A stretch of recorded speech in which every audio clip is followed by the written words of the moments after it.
Nous avons donc cet après-midi un panel composé de 3 jeunes femmes que je vous présente à l'instant. Virginie Larivière est une organisatrice politique et co-porte-parole du collectif pour un Québec sans pauvreté qui regroupe 35 organisations nationales québécoises et qui travaille en étroite collaboration avec les personnes en situation de pauvreté. Elle est diplômée en sciences politiques et en sciences de l'environnement. En 92, elle a fait signer une pétition contre la violence télévisée et a recueilli 1,5 million de signatures il l'a présenté au premier ministre du Canada, Brian Mulroney. Depuis, son engagement social est au cœur de ses actions et prend son sens au collectif depuis près de 3 ans dans la lutte contre la pauvreté et contre l'exclusion sociale. Elle a publié 2 articles dans Relations qu'on vous recommande, que vous allez trouver là-bas, le numéro janvier-février 2017 et le numéro de mai 2013. Tania Larivière est une jeune femme autochtone d'origine Anishinaabe qui habite à Ojibougoumou, pardon, en territoire Cri. Elle effectue présentement un baccalauréat multidisciplinaire en ethnologie et en sciences politiques à l'Université Laval, où elle est également présidente de l'Association étudiante autochtone. Son engagement dans la cause des femmes l'a récemment amenée à être élue représentante jeunesse de Femmes autochtones du Québec et une association non partisane qui appuie les femmes autochtones dans l'amélioration de leurs conditions de vie par la promotion de la non-violence, de la justice, de l'égalité des droits et de la santé. Dans le cadre de cette fonction, elle a notamment participé activement à la 15e session de l'instance permanente des Nations unies sur les questions autochtones à New York en mai 2016. Et finalement, Alexandra Pierre, qui est militante et travailleuse dans le milieu communautaire depuis une 15aine d'années. Ses expériences en intervention, en recherche et comme organisatrice communautaire l'ont amenée à s'intéresser aux enjeux féministes, aux questions de migration et de racisme. Elle a travaillé dans un organisme de défense des travailleuses domestiques et à la Fédération des femmes du Québec. Elle est maintenant responsable de dossiers et de communication à la table des regroupements provinciaux d'organismes communautaires et bénévoles. Et elle est détentrice finalement d'un baccalauréat en anthropologie et d'une maîtrise en organisation communautaire. Elle est membre du conseil d'administration de la Ligue des droits et libertés depuis 2014. Donc le panel cet après-midi s'intitule « Dans quelle filiation s'inscrivent certaines luttes actuelles? Quels sont les nouveaux défis auxquels il faut faire face? » Je demanderai à Tania Larivière de commencer. Bon matin. Oui, bon après-midi. J'ai commencé assez tôt un matin, fait que je suis encore en train de me réajuster à la vie des heures et tout. Donc, Kwe-Wadja, mon nom est Tania Larivière. Je suis Anishinaabe de Val-d'Or, mais culturellement, je m'identifie très Iou, très Cri. Donc, moi, à cause de Femmes autochtones du Québec, on m'a contacté pour être ici aujourd'hui. Je vais vous avouer que le français n'est pas ma première langue. Fait quand on me posait la question, j'ai comme fait, c'est quoi cette bébite-là? Filiation. Fait que, tu sais, j'ai fait ma petite recherche Google. Puis j'ai dit, ils veulent que je vienne parler de ma maman.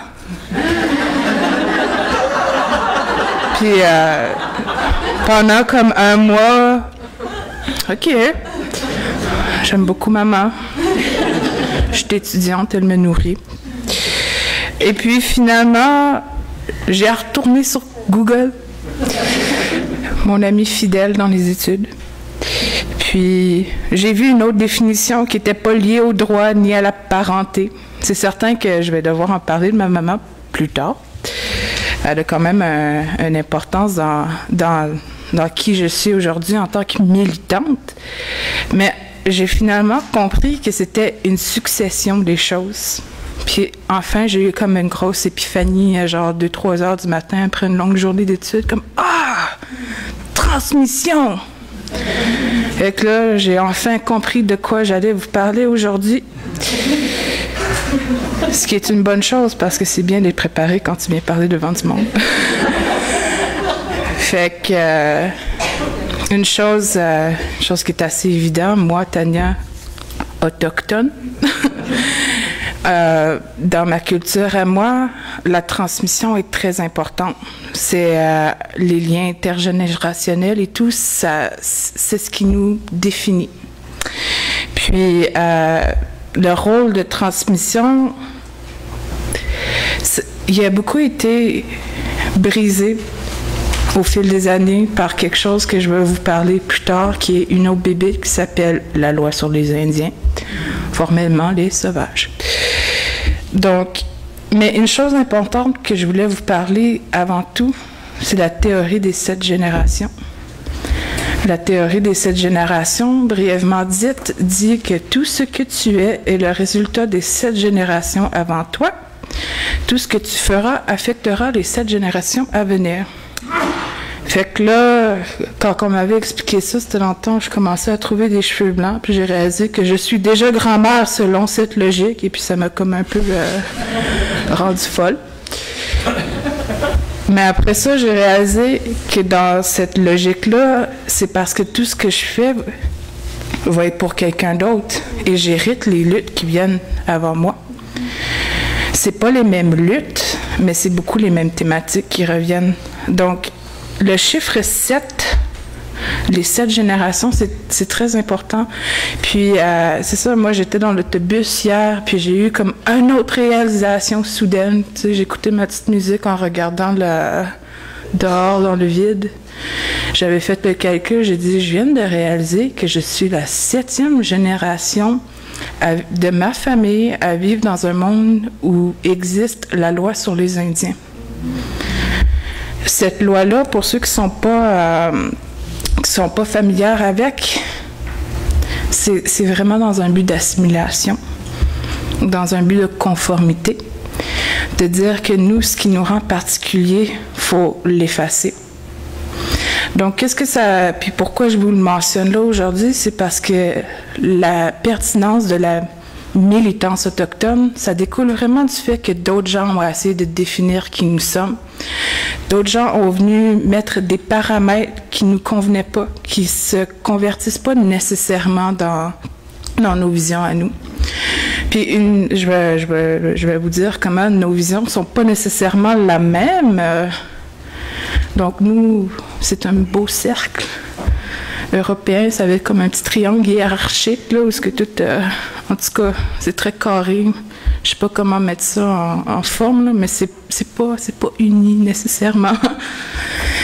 Puis des visions différentes qui s'emboîtent pas nécessairement. Puis on a une langue aussi, la richesse de nos langues qui traduisent pas nécessairement les mots d'une bonne manière d'une langue à l'autre. Un exemple de ça, c'est quand on parle de développement durable. C'est plein de bonnes intentions, mais j'ai parlé avec un aîné un jour, puis je lui ai demandé, ça se traduit comment en cri? Elle a dit, il n'y a pas de mot pour ça. Elle a dit, le plus proche, c'est destruction durable. On a des relations différentes avec notre environnement, puis tout ça, fait que vous, je dis pas vous nécessairement, mais le vous à l'octobre, vous voyez, on va dire il, on va les mettre à part. Ils voient ça comme, tu sais, de bonne volonté, un développement, mais nous autres, avec notre relation à notre territoire, ça vient déchirer des choses, ça vient détruire, c'est de la destruction. Puis avec la loi sur les Indiens, bon, on veut de l'assimilation, mais ça vise surtout à briser les liens qu'on a à notre culture qui est très basée sur nos environnements, puis tout ça.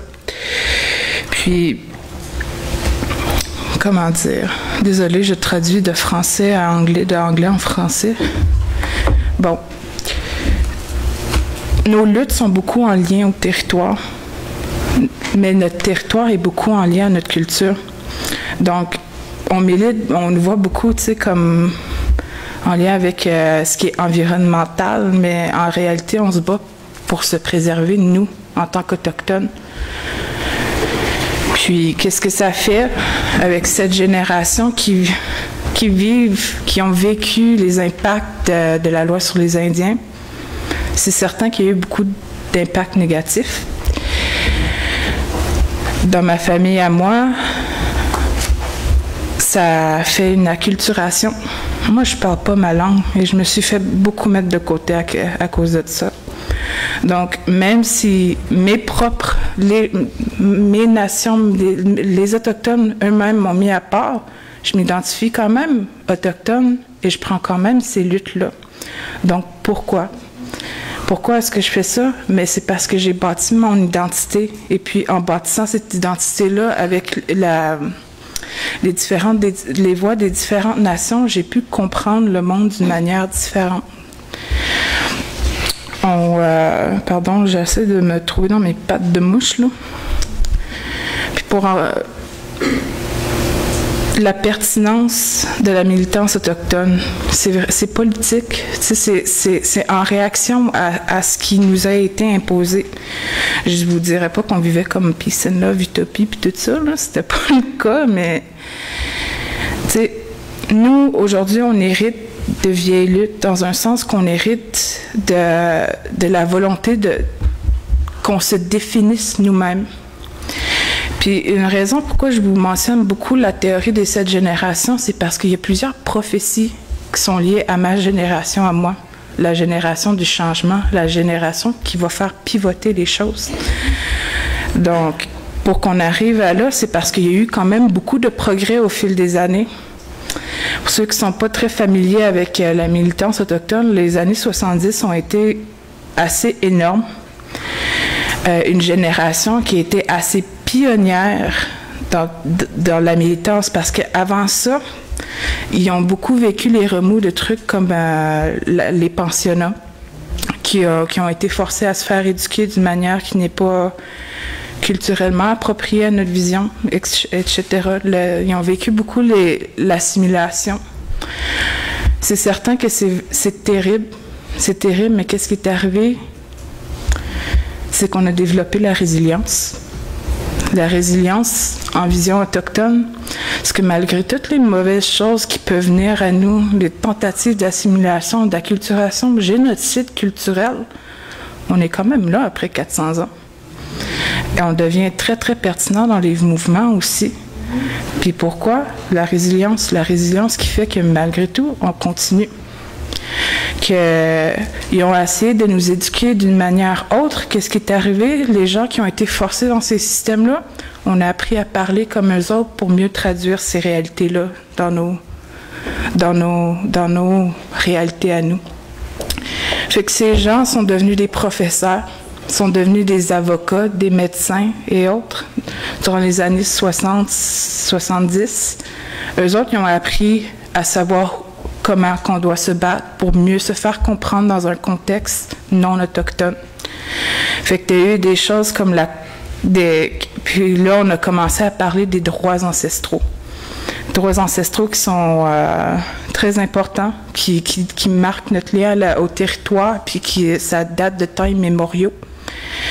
Fait que là, on a cette génération-là des années 70 qui ont dit, nous, on est là maintenant. On veut que nos droits soient ancrés dans les trucs. Ouais, pour dire les lois, etc. On veut que nos droits soient certifiés. On veut que nos droits soient garantis. Mais eux ont fait ça dans l'esprit du moment. On a besoin de conserver ça maintenant parce que demain, après-demain, mes petits-enfants n'auront plus ça. Mais ils ont fait une très bonne job parce qu'aujourd'hui, on est encore là et on se bat encore pour d'autres droits. Nos causes avancent quand même. Donc, dans ce temps-là, ils parlaient beaucoup de faut sauver le présent. Puis le vocabulaire a un peu changé aujourd'hui. On pense beaucoup aux prochaines générations maintenant, d'où l'importance de vous mentionner la théorie des 7 générations. Tu sais, ce qui est arrivé dans les années 70 jusqu'à peut-être dans les années 2000, quand la nation, traduction simultanée, très longue. Quand les Nations Unies ont mis la déclaration des Autochtones, mal traduit, pardon, la déclaration des premiers peuples ou whatever, en tout cas, je connais le nom en anglais. Non, Première Nation, c'est vraiment spécifique au Canada, parce que tu vas avoir ce ce qui est le mot vraiment très courant à l'ONU, c'est indigenous. Mais c'est autochtone. Ouais. Fait que indigenous, mais c'est ça, tu sais, l'ONU a mis en place cette déclaration pour les droits des premiers, on va dire les premiers peuples, ça va m'éviter comme une petite danse dans ma tête. Déclaration des premiers peuples, là, ça a commencé à être une question de conserver ce qui a été fait avant. Fait que là, qu'est-ce qu'on voit beaucoup dans les générations actuelles, c'est un retour aux traditions, mais en gardant un pied dans le monde moderne. C'est quand même assez difficile de concilier les deux. Parce que d'un bord, on a comme l'image de l'Autochtone, vraiment, genre, il est dans le bois avec sa coiffe de plumes, puis il y a comme la petite musique de flûte dans le vent. Là. Puis d'un bord, il y a beaucoup de préjugés contenus en sortant qu'à Montréal, vous voyez peut-être ces réalités un petit peu plates. Qu'est-ce qui a mené à ça? Eh bien, j'espère qu'il va y avoir un livre d'histoire bientôt qui va vraiment révéler tout ça parce qu'on pourrait en parler en long et en large. Mais qu'est-ce qui arrive? La génération actuelle, elle fait un retour aux traditions, mais elle fait un retour pour se les réapproprier dans un contexte pertinent aujourd'hui. Moi, je pratique ma culture, mes traditions, puis tout ça d'une manière qui convient bien à mon rythme de vie en tant qu'autochtone dans un milieu urbain qui a comme pas le petit bois puis le flûte dans le vent.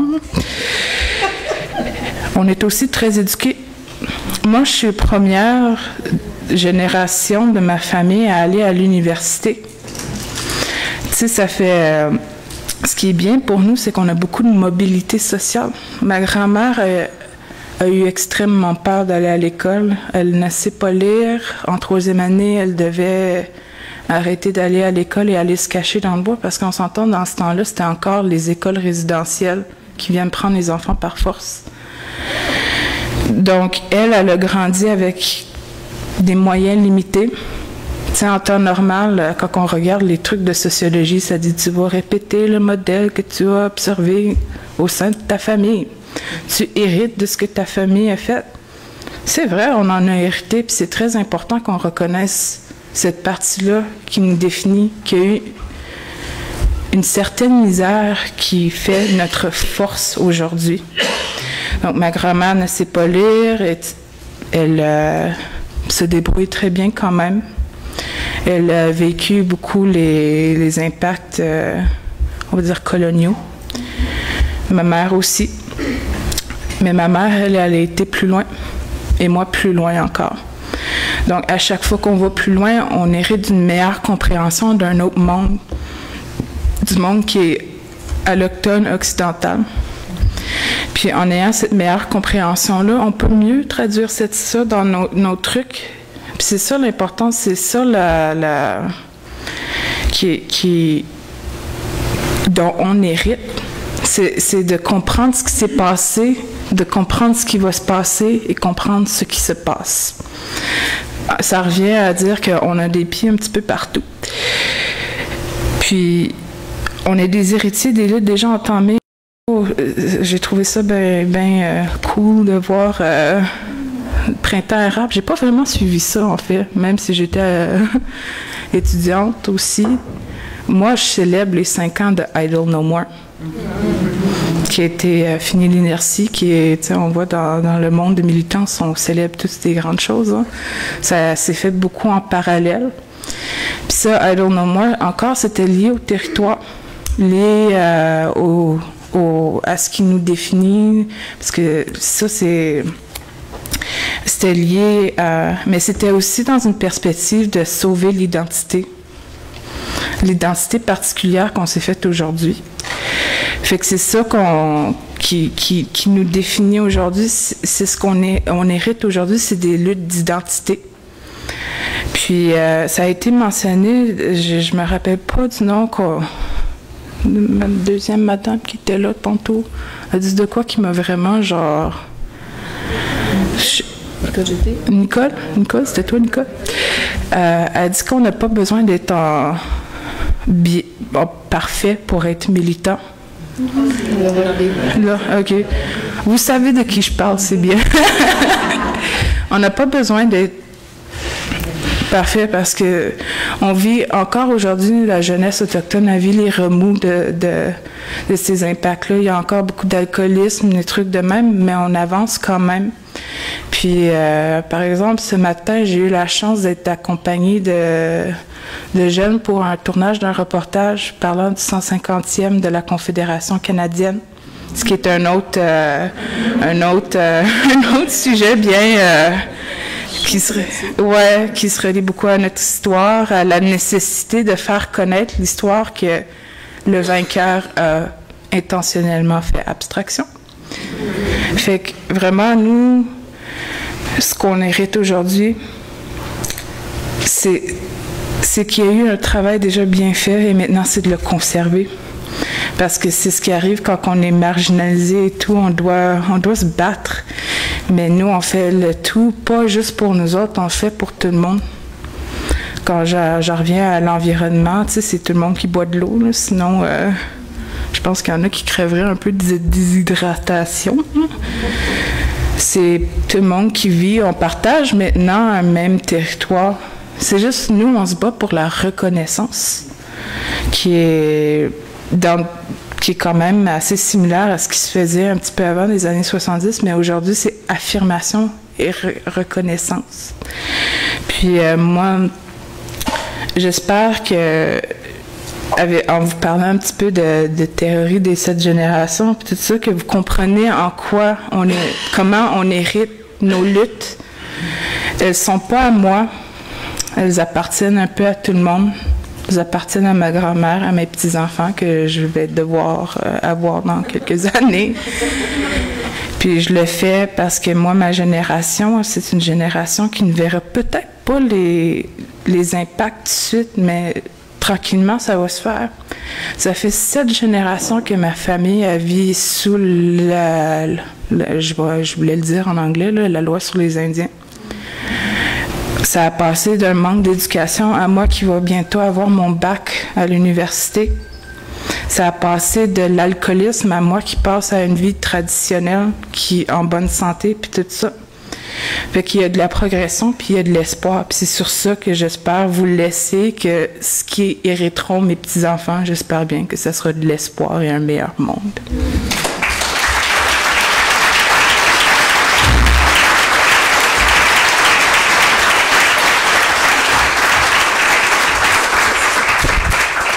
Merci Tania. Je demanderai à Virginie de prendre la parole.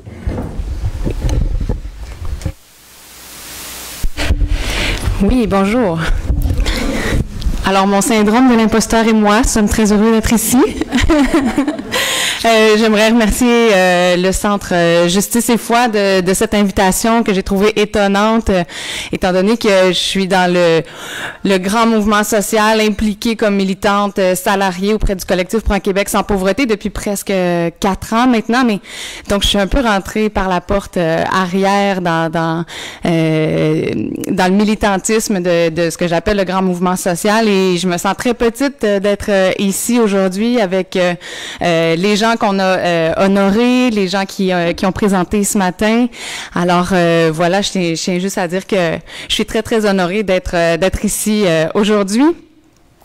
Sur la filiation, ma réflexion s'est faite mes conclusions en fait à mes réflexions m'ont amené à trouver que mes filiations étaient un peu éclectiques parce que j'ai milité assez jeune, mais suite à un événement extrêmement violent, la mort tragique de ma jeune sœur dont on n'a jamais retrouvé l'assassin. Ça a fait 25 ans il y a très peu de temps, et donc ça a été une militance extrêmement, évidemment, personnelle, intime, extrêmement réactive aussi par rapport à ce qui venait de nous arriver. Et suite à toute cette lutte-là, qui a duré une bonne année, certainement de façon très, très active, jusqu'à ce que les choses s'estompent et que j'ai très, très envie de faire mon secondaire dans l'anonymat le plus complet. Et donc, je suis revenue un peu à la militance, mais encore une fois, fois dans un chemin plus personnel en entreprenant des études. J'ai fait une maîtrise en sciences de l'environnement où je me suis intéressée aux capacités d'adaptation d'une communauté inuit et d'une communauté Cri dans le nord du Québec, à Kuujjuaq et Wapmagoostou. Alors, évidemment, toute la question des peuples autochtones m'a interpellée. C'est pour ça que dans la revue Relations, j'ai écrit un texte sur les peuples autochtones et les ententes qui les lient avec le gouvernement et quelques années plus tard sur le salaire minimum à 15 $ de l'heure. Vous voyez le sens du mot éclectique de mon engagement. Prend un peu de son sens ici. Quand j'ai fait ma maîtrise, c'était aussi toute l'époque où M. Charest vantait les vertus de son plan Nord pour relancer l'économie du Québec. On était donc en plein milieu du printemps érable aussi. Souvenez-vous de ce salon que M. Charest a tenu où il riait carrément devant un parterre d'entrepreneurs, riait des jeunes qui manifestaient dans la rue, leur promettant des emplois très, très loin dans le Nord. Et pour plein de raisons, j'ai entamé un doctorat qui malheureusement s'est pas poursuivi, mais donc j'ai été engagée au collectif Pour un Québec sans pauvreté pour organiser des campagnes politiques de sensibilisation sur tous les phénomènes de pauvreté. Alors, j'ai comme un sentiment partagé, comme je le dis, ça fait presque 4 ans maintenant que je suis là, mais j'ai comme un sentiment partagé entre l'excitation d'être dans ce mouvement social-là. Ma capacité d'indignation s'est toujours bien maintenue, j'ai toujours bien alimenté cette capacité-là à vouloir être dans une manifestation, discourir sur les injustices et tout ça. Donc, sentiment partagé entre cette indignation-là, l'envie d'être dans l'action, mais aussi le devoir d'apprendre des luttes, donc de faire, d'écouter ceux qui ont mené la lutte ont à dire, des bons coups qui ont marché, des mauvais coups, de ce qui a été moins pertinent à mener comme lutte ou de la façon dont on l'a mené. Et donc, quand je suis rentrée au collectif, on m'a mis entre les mains cette Bible-là. Peut-être que il y en a qui vont reconnaître, là. C'est un livre qui s'appelle Tenir parole, qui a été écrit en 2008, si je ne me trompe pas.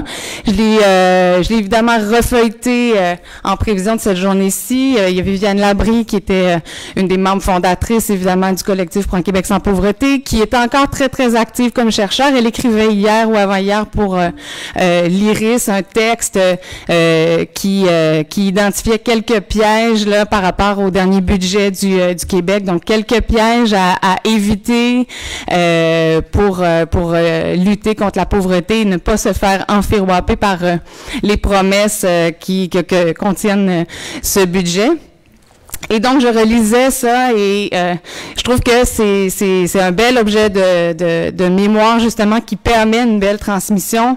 Et je trouvais que ça faisait vraiment plein de sens. Ça fait vraiment écho à ce que Madame Lamoureux disait ce matin, de la pertinence de faire avec les personnes. Et au collectif, faut le savoir, le collectif s'est créé à la fin des années 90 autour de cette idée de faire adopter une loi cadre qui visait l'élimination de la pauvreté. Et beaucoup de personnes en situation de pauvreté étaient autour de ce mouvement citoyen-là. Et ça a toujours fait partie, je dirais, un peu de l'ADN du collectif, que de faire avec les personnes qui vivent la pauvreté. Donc, de penser, de décider et d'agir avec les personnes en situation de pauvreté et les organisations qui les représentent pour justement ne pas être que leur porte-parole et se déconnecter de leur lutte, de leur vécu.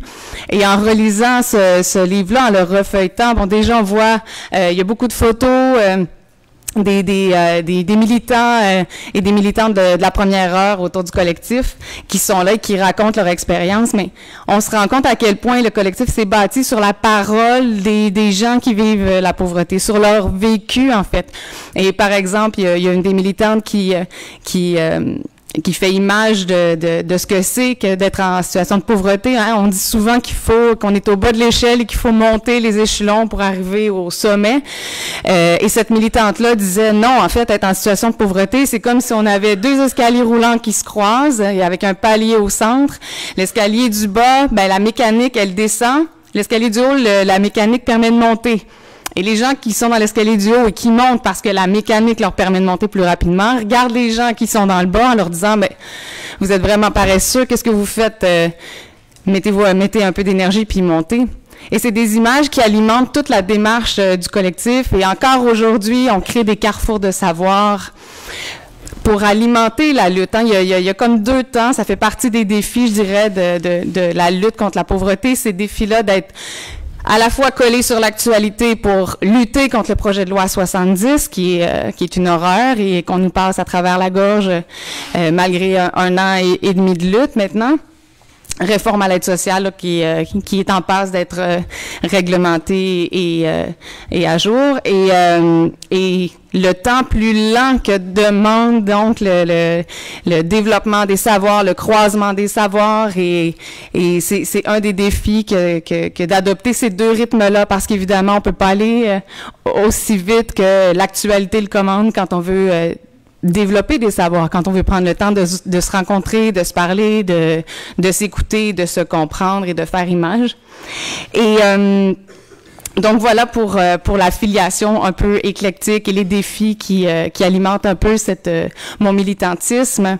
Et on nous demandait aussi un peu quels éléments marquants de la conjoncture actuelle alimentaient notre militantisme. Et je dirais que ils sont nombreux, hein, évidemment. C'est un des constats de la journée que la lutte elle est pas finie. Il faut encore se mobiliser, il faut encore s'indigner, et on dirait que l'indignation est de plus en plus difficile à solliciter. On va s'indigner beaucoup en apprenant par exemple que des dirigeants de Bombardier se sont votés des salaires à 48%, mais ça prend des gros chiffres pour s'indigner, pour descendre dans la rue. Le projet de loi 70 a été une lutte très très difficile dans la dernière année. Je dirais à quel point c'est difficile, et je reprendrai encore une fois les propos de Madame Lamoureux qui disait de l'importance d'être radical, l'importance, la pertinence d'avoir des utopies, de grandes espérances. Actuellement, on lutte beaucoup pour un salaire minimum à 15 $ de l'heure.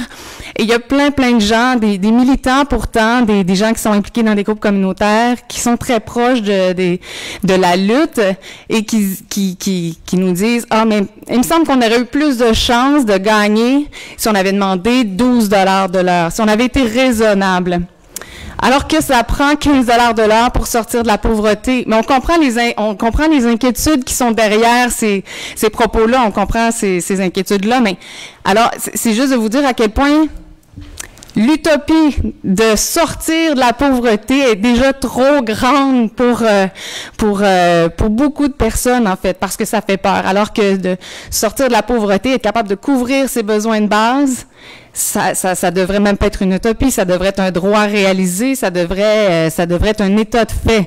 On le sait qu'on a les moyens au Québec d'assurer la couverture des besoins de base à toutes et à tous. C'est pas Bombardier qui va nous faire la leçon sur si on a les moyens ou pas de faire ça. Et donc voilà, sur l'importance des grandes utopies, des grandes espérances, sur la nécessité d'être radical, je me rejoins beaucoup à ce qui s'est dit ce matin. Voilà.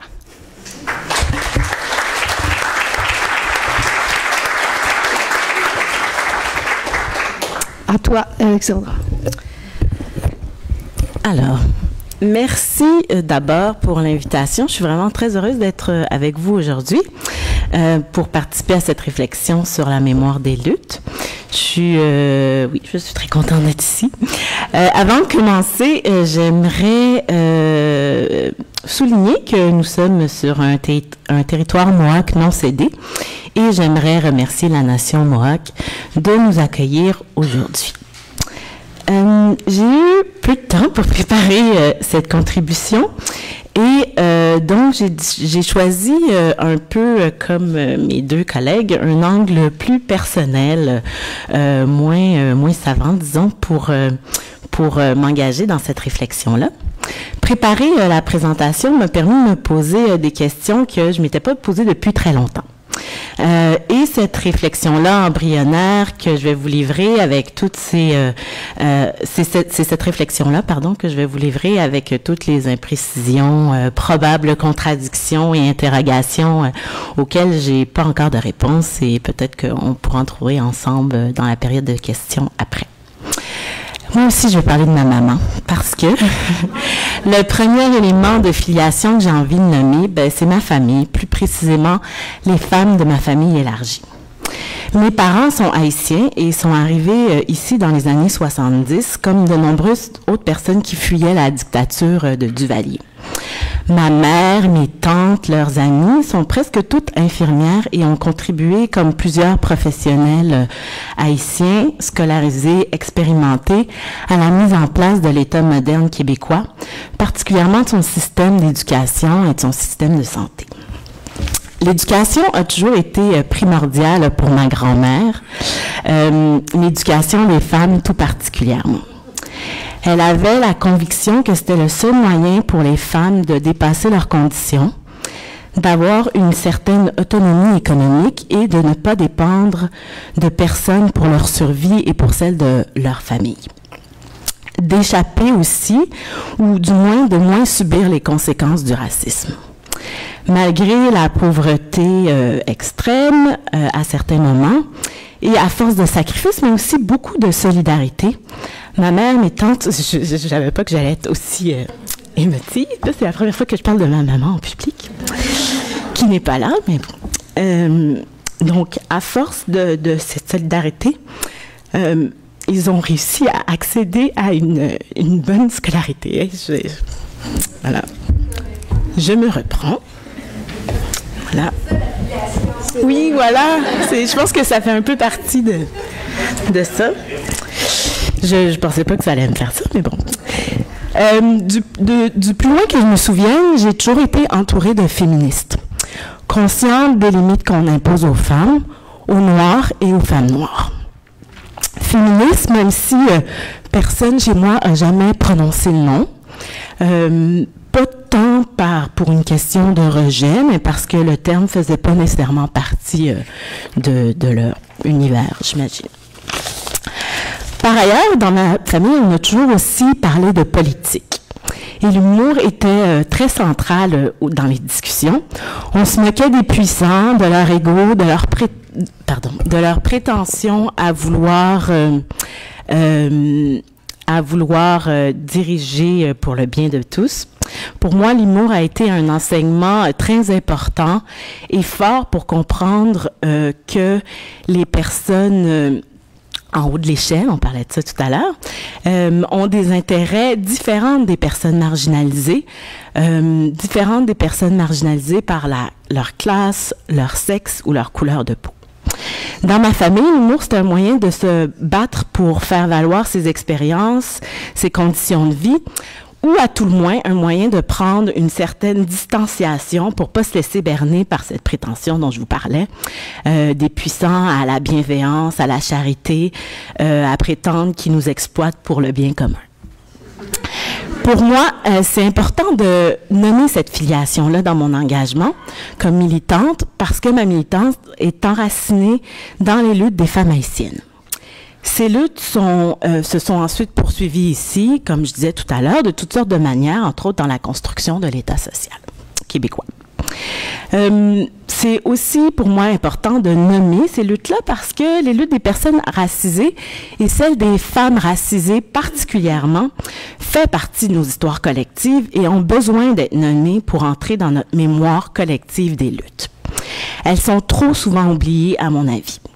Je pense, par exemple, aux contributions des communautés juives aux luttes syndicales, aux luttes des personnes racisées, on en a parlé tout à l'heure, dans la dénonciation de la violence politique et de la violence policière, des luttes étudiantes aussi, on en a parlé avec M. Icard, de la contribution des communautés noires aux luttes étudiantes et du fait, comme le disait Tania tout à l'heure, que les communautés autochtones ont été à l'avant-garde des luttes environnementales bien avant le mouvement environnemental tel qu'on le connaît aujourd'hui. Donc ça, c'est une de mes premières filiations que je voulais nommer. Mon autre filiation, je vais peut-être être plus courte là-dessus, mais c'est... j'ai fait un bac en anthropologie et pour moi, l'anthropologie a été une discipline, ou peut être une discipline, elle n'est pas toujours, mais a été une discipline très inspirante qui a forgé ma vision du monde. D'abord par sa méthodologie, en donnant la parole, en s'entretenant avec les personnes qui composent les groupes sociaux qu'elle étudie, de manière à comprendre de l'intérieur leur univers matériel, symbolique et imaginaire, mais aussi dans son objectif, c'est-à-dire d'étudier la variabilité sociale et culturelle des sociétés humaines. Pour moi, c'est très inspirant puisque l'anthropologie, c'est pour moi constater que le monde peut être différent, que les sociétés sont et ont été et continuent d'être, certaines sociétés ont été et continuent d'être différentes, différentes de la réalité, de la logique néolibérale qu'on nous présente souvent comme immuable. Différentes, évidemment, mais pas nécessairement toujours plus justes, pas nécessairement toujours meilleures, mais organisées avec des objectifs, des conceptions, des visions du monde différentes. Et pour moi, c'est extrêmement précieux. En 2008, j'ai commencé à travailler à l'Association des aides familiales du Québec, qui, hélas, n'existe plus aujourd'hui. C'est une association qui défendait les droits des travailleuses domestiques. Et c'est là que je suis devenue officiellement féministe. Le féminisme m'a permis de mettre des mots, des concepts sur ce que je ressentais et sur ce que je comprenais du monde. Ça m'a permis, entre autres, de raffiner mes réflexions sur les rôles sociaux figés qu'on pouvait attribuer à l'un ou à l'autre des genres, l'objectivation du corps des femmes, les stéréotypes de genre, la dépréciation et la sous-évaluation du travail des femmes, qu'ils soient rémunérés ou non.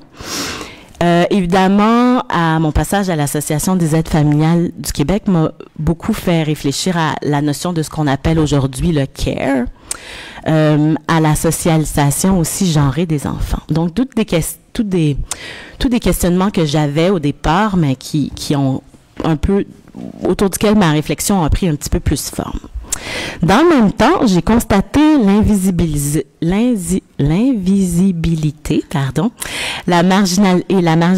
la marginalisation des analyses et des luttes des femmes racisées et immigrantes dans le mouvement des femmes au Québec, même si, paradoxalement, pendant la période où est-ce que j'étais à l'Association des aides familiales et après de longues luttes dont j'ai fait partie, mais aussi qui dataient d'avant moi, même si à ce moment-là, les aides familiales avaient réussi à bâtir des alliances vraiment intéressantes avec d'autres groupes. J'ai ensuite eu la chance de travailler à la FFQ, à la Fédération des femmes du Québec, et d'y développer mon analyse intersectionnelle et aussi de réfléchir aux enjeux que cette analyse posait pour le mouvement des femmes. Pour moi, l'analyse intersectionnelle, c'est un courant important qui est inspiré d'une longue tradition féministe afro-américaine. Elle est intéressante parce que elle s'intéresse d'abord à comment les luttes des femmes afro-américaines les placent dans une position spécifique. Les personnes noires sont invisibles dans les enjeux féministes, les femmes sont invisibles dans le mouvement d'égalité raciale, et cette intersection où se trouvent les femmes est à la fois un défi et générateur de résistance aussi.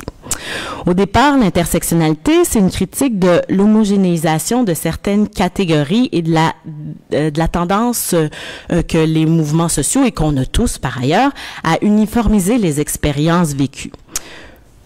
On présupposait que toutes les femmes étaient blanches, que tous les Noirs étaient des hommes, Alors que la réalité est beaucoup plus complexe que ça, évidemment.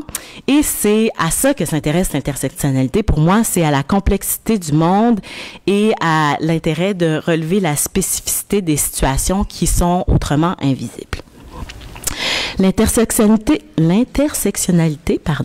nous force aussi à réfléchir à nos angles morts. Est-ce que telle ou telle position politique, priorité, politique publique qui vise à aider toutes les femmes, est-ce que ces positions n'ont pas en réalité des effets négatifs sur une partie d'entre elles? Donc, il faut réfléchir à nos angles morts et ça nous aide dans ce sens. L'intersectionnalité affirme aussi qu'il n'est pas possible de discuter de privilèges et d'oppression sans prendre en compte tous les aspects de la vie d'une personne ou d'un groupe, c'est-à-dire sa classe, son genre, si elle a ses capacités, donc l'idée du capacitisme, son âge, l'origine ethnique, son orientation sexuelle, etc., etc. En effet, puisque la vie des personnes est façonnée par l'interaction entre plusieurs de ces dynamiques-là. Cela aussi remet en cause la hiérarchisation des systèmes d'oppression. L'idée, c'est de dire que le cloisonnement des luttes contre les différentes formes d'oppression peut conduire à faire le contraire de ce qu'on veut, c'est-à-dire à renforcer ces systèmes-là. Donc, pour moi, le féminisme et antiracisme sont vraiment intimement liés. Les mots de Julia Cooper, qui est une intellectuelle afro-américaine qui a vécu la ségrégation, sont très intéressants pour moi. Je vais les traduire librement dans un de ses livres. Donc, elle raconte un épisode de sa vie où est-ce qu'elle arrive dans une gare où un train s'arrête et elle se questionne. Elle a envie d'aller aux toilettes et elle regarde les pancartes qui sont devant les toilettes où est-ce que sur une des portes, c'est marqué pour femmes. Une autre porte, c'est marqué pour personnes de couleur. Et elle se demande où est-ce qu'elle doit aller. Donc, l'intersectionnalité sert à... Donc, ce que je veux dire, c'est que cette image-là des toilettes m'a beaucoup parlé parce que... au cours de ma vie, mais aussi comme militante, j'ai souvent été dans ce conflit d'allégeance en quelque sorte et que l'intersectionnalité m'a aidé à résoudre en partie ce conflit d'allégeance. L'intersectionnalité, je vais finir par le dire correctement, sert à faire comprendre que les genres tout seuls ne suffisent pas à saisir la complexité du monde. Les femmes noires ne sont pas discriminées comme femmes, ni comme noires. Elles sont discriminées comme femmes noires. Et ça, c'est un exemple évidemment qui me touche, mais je pense que ça peut se décliner sur dans plusieurs types de situations. Ce que j'aime aussi avec cette intersectionnalité, en tout cas cette analyse, c'est qu'elle révèle la face cachée des histoires officielles et les résistances à cette histoire. Les positions sociales aux intersections sont pas juste des espaces d'oppression, comme je disais, mais aussi c'est aussi des espaces de résistance, puis on aurait intérêt à explorer ces espaces de résistance. Enfin, l'intersectionnalité, pour moi, parle aussi de la lutte comme elle-même un terrain de lutte. Comment on se bat ensemble? C'est quoi les priorités? Qui a le droit de parole? Qui a des luttes légitimes? Et où sont les rapports de pouvoir dans tout ça? Tout à l'heure, il y a quelqu'un qui disait, je ne sais plus c'est qui, il faut avoir des luttes spécifiques, faire des luttes spécifiques sous un regard global. C'est vrai que c'est l'idéal, mais qui définit ce regard global? C'est aussi une question qui est importante. Voilà. Je vais continuer. J'aurais pu nommer plusieurs autres éléments de filiation ou d'inspiration. entre autres le mouvement Black Lives Matter qui, pour moi, reflète très bien en ce moment cette idée d'intersectionnalité. J'aurais pu aussi nommer, comme on a vu tout à l'heure, la grève étudiante que j'ai trouvée très, très inspirante il y a 5 ans en termes de créativité, de mélange d'art et de réflexion, d'éducation politique, ce qu'on essaie de faire et qu'on a parfois de la difficulté à faire, de démocratie directe et de diversité détaxique. Mais je laisserai tout ça de côté pour une prochaine intervention peut-être. Concernant la conjoncture actuelle. Donc, l'élément de conjoncture sur lequel j'aimerais dire quelques mots, c'est la question du racisme et de l'islamophobie. Les discours et les comportements racistes sont de plus en plus prégnants dans notre société pour toutes sortes de raisons, de plus en plus complètement assumés, et pour moi, ça fragilise dangereusement le lien social.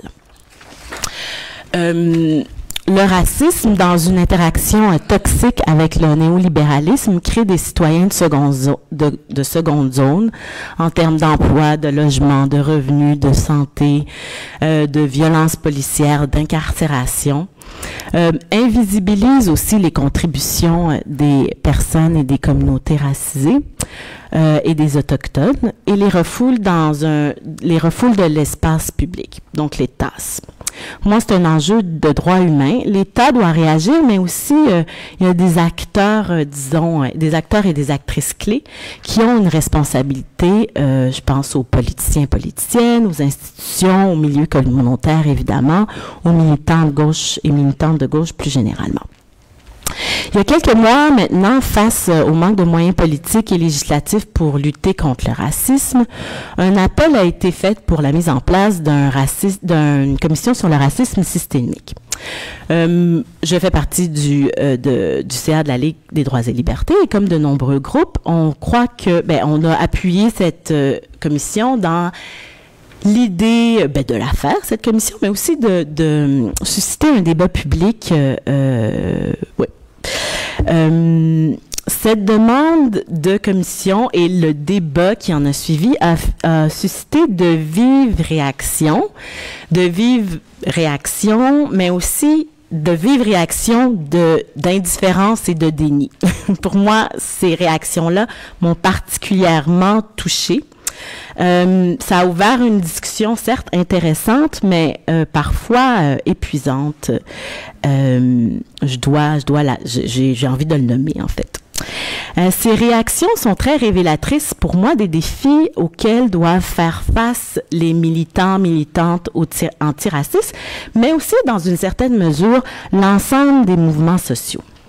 D'abord, cette espèce de phénomène, ou je ne sais pas comment l'appeler, ce que je ne vois pas ou qui ne me touche pas directement, ça n'existe pas, ou ça ne doit pas être si pire que ça. Éric Duhem, la semaine passée, l'a merveilleusement incarné. Mais aussi, je trouve cette histoire de Québec bashing dans la Gazette, non, dans le Maclean, pardon, alors que des chroniqueurs, des personnes vox popées dans la rue s'indignaient de la manière caricaturale, pleine de généralisations, méprisantes, dont Andrew Potter dépeignait les Québécois. Alors que depuis des mois, les personnes racisées, les personnes autochtones qui soutiennent cette commission disent substantiellement la même chose et constatent des comportements similaires à leur égard. Donc, il y a vraiment... c'est une analyse encore très personnelle, mais il y a vraiment quelque chose du comment faire en sorte qu'au-delà des choses qui nous touchent, on peut entrer en dialogue.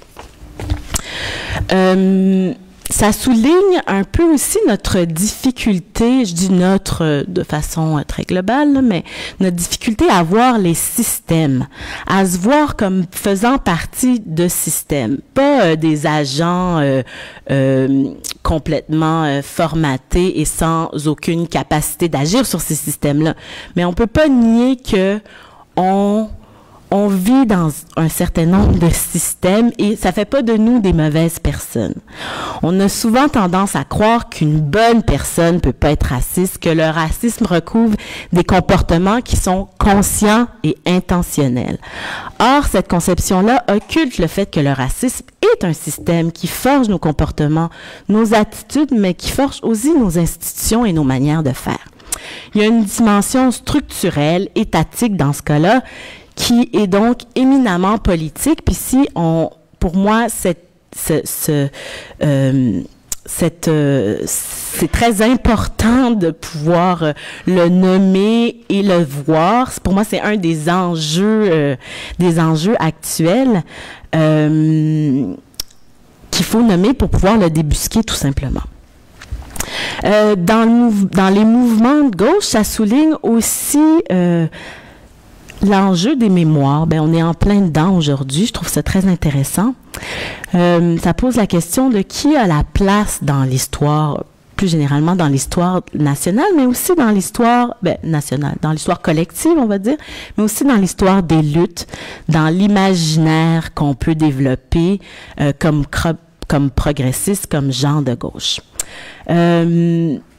Les luttes des personnes racisées, des personnes autochtones sont toujours un peu séparées, comme si ces luttes-là faisaient partie intégrante des problèmes de logement, des problèmes de répression politique et policière qu'on peut vivre, du sexisme, de la question de la diversité sexuelle, de l'accès à l'éducation, de la protection sociale, du démantèlement qu'on vit de l'État social, comme si toutes ces questions de racisme étaient en dehors de tous ces enjeux-là, alors qu'ils sont complètement imbriqués avec ces enjeux-là.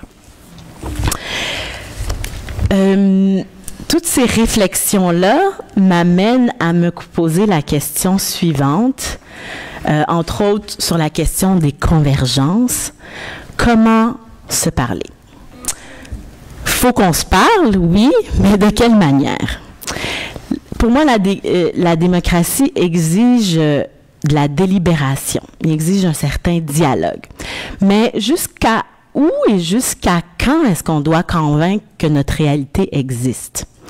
Ces questions-là sont constamment présentes dans ma vie personnelle, autant que dans ma vie militante, entre les trolls, les personnes de mauvaise foi ou qui évoque des trucs carrément mensongers, entre le refus de reconnaître ou même de considérer qu'il y a d'autres réalités parce que moi, je ne vis pas ça. Plusieurs groupes marginalisés sont transparents dans l'espace public et inaudibles. On fait tout simplement comme si elles n'étaient pas là, ce qui fait que leur propos n'est pas pris en compte dans l'élaboration du point de vue ou de l'idéal qu'on a du bien commun. Pour participer au débat, évidemment, il faut être capable de parler, mais il faut aussi être capable d'être entendu et considéré. Être entendu et considéré, ça ne veut pas dire que tous les points de vue seront acceptés sans aucune critique ou que ces points de vue-là ne sont pas discutables, mais il faut qu'ils soient entendus. La question que je me pose en ce moment, c'est, comme je disais un peu tout à l'heure, jusqu'à quand est-ce qu'on doit accepter que nos analyses, nos expériences soient plus ou moins systématiquement marginalisées, ignorées, dévalorisées, minimisées? J'imagine que pour les plus anciens militants, toutes ces questions-là sont pas très originales. Mais je me pose quand même cette question de est-ce qu'il faut... je me la pose pas vraiment, mais quand est-ce qu'il faut arrêter de convaincre et commencer à exiger, imposer de façon plus ferme? Ces questions-là sont d'autant plus délicates ou d'autant plus difficiles quand elles se pose au sein des groupes ou des personnes qui se disent être nos alliés. En ce moment, j'ai le sentiment que la délibération est considérée plus comme une tactique pour dire oui, oui, oui, on vous a entendu, mais on n'a pas l'intention de rien changer, ou pour connaître mieux la personne, le groupe qui est en face de nous, pour mieux évaluer les rapports de force et pour par la suite mieux les marginaliser. C'est un peu cynique, mais je me pose réellement cette question-là. C'est un peu ce que, je sais plus c'est qui disait, qui parlait de cette volonté des architectes d'être sur le terrain depuis très longtemps, puis que finalement ça arrive, mais qu'on se rend compte que c'est pour mieux gentrifier les territoires et faire en sorte que les espaces qui étaient des espaces populaires, etc., soient que les personnes plus ou moins marginalisées soient en dehors de ces espaces-là. Donc, j'ai vraiment l'impression, en tout cas, j'ai le sentiment qu'il y a quelque chose de l'ordre qui est presque de la tactique. Donc, pour moi, ça représente vraiment, tous ces questionnements-là représentent vraiment un défi pour les mouvements sociaux à l'externe, mais aussi à l'interne.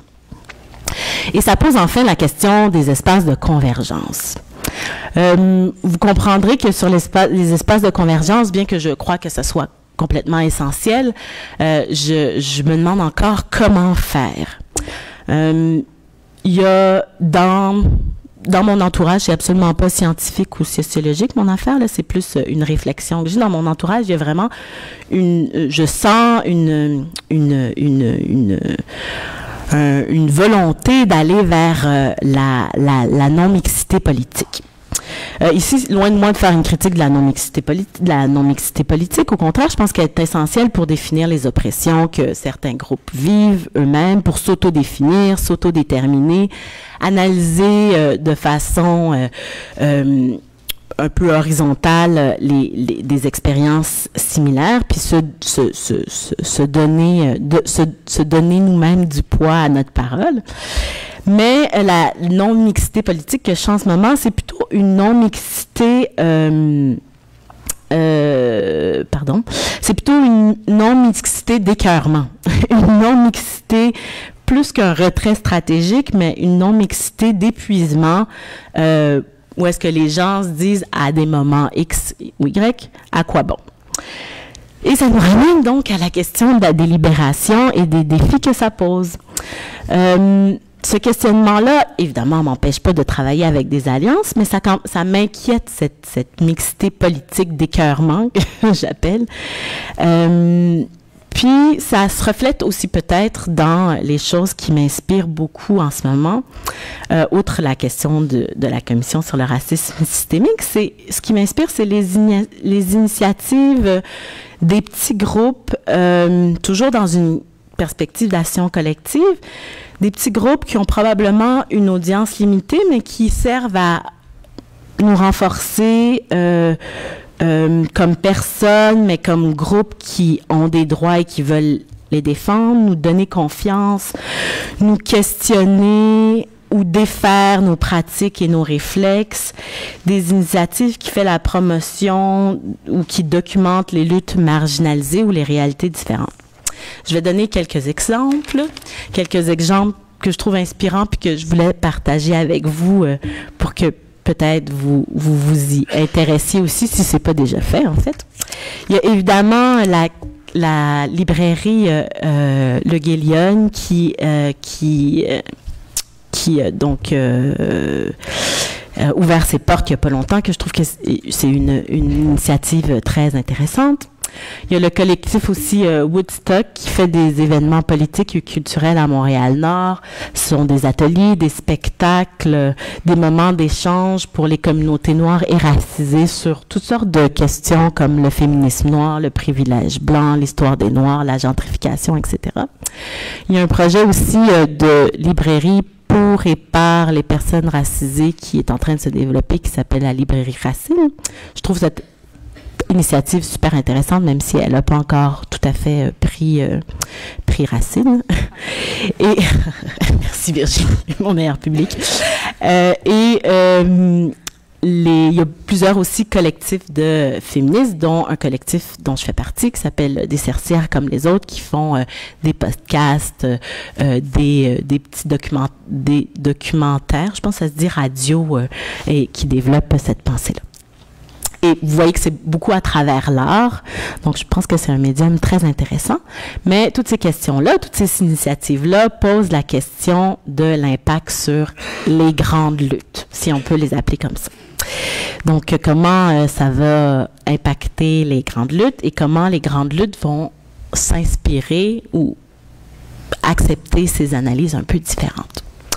Donc voilà, c'était ma réflexion, pleine de contradictions et de questionnements, mais c'est là où j'en suis comme militante.